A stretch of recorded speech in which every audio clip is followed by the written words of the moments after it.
In Mrs. Norman's kindergarten class at Boulder City Elementary School, life was relaxed and easy. I think besides playing with the gas station with a car elevator and a rug down for a nap time, the only thing I had to worry about was coloring inside the lines, numbers and letters blocked out in our workbook. This was before the days when everybody was trying to get kids to read in the cradle. First and second grade was soon enough. If I recognized those letters and numbers I was coloring, so much the better, but I felt no pressure. Then came the awful year of Mrs. Hedden's first grade terror. Instead of letting us use the door, we had to line up outside the window and duck in that way. Little short guys like me were forced to sit in the back just because our last name started with W. We were reprimanded every time we went up to the front of the room to see what she was writing on the blackboard. I was able to develop a pretty good short term memory so I could read and memorize the board while sharpening my pencil. Alphabetical order wasn't all that bad, though. Being at the end of the line while waiting in the nurse's office for the memory test gave us more time to study the chart than those poor saps who had A or B last names. I could never figure out why we had to cover one eye, then the other, as we recited the lines the nurse pointed to with the rubber tip pointer. She always complimented me when I was able to recite right down to the bottom.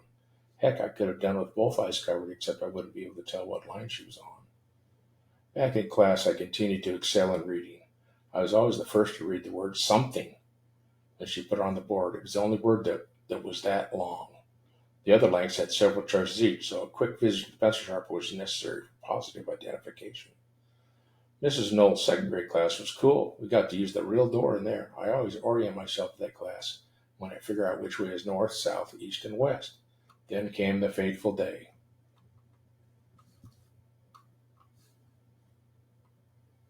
Everyone had to go to the nurse's office for the annual tongue depressor session and the memory test.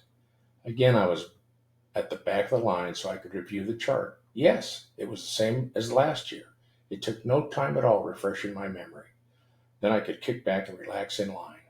As I got near the front, I noticed the nurse was different than last year. She was pretty. I really showed off for her when it was my turn. I whipped right down the chart clear to the bottom right away. The pretty nurse then cheated. She lifted up the chart to show another page. I did not notice if she did this to anyone else, but she stumped me. Right away, I crossed the line and headed up to get a quick look at the new chart. She then accused me of breaking the rules. I was forced to go back and stand behind the line and fail. I would surely be expelled from school on a technicality.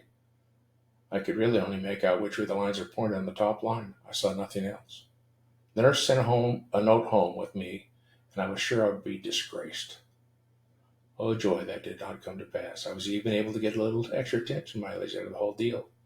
I got several trips to Las Vegas along with Dad to see Dr. Davis, who fitted me up with eyeglasses through the years. I also got to learn a lot about the church welfare system as I sat outside the welfare farm meetings with Dad attended when he was bishop. I remember well the new vista I received with my new glasses. The trees had leaves, the streetlights had lamps.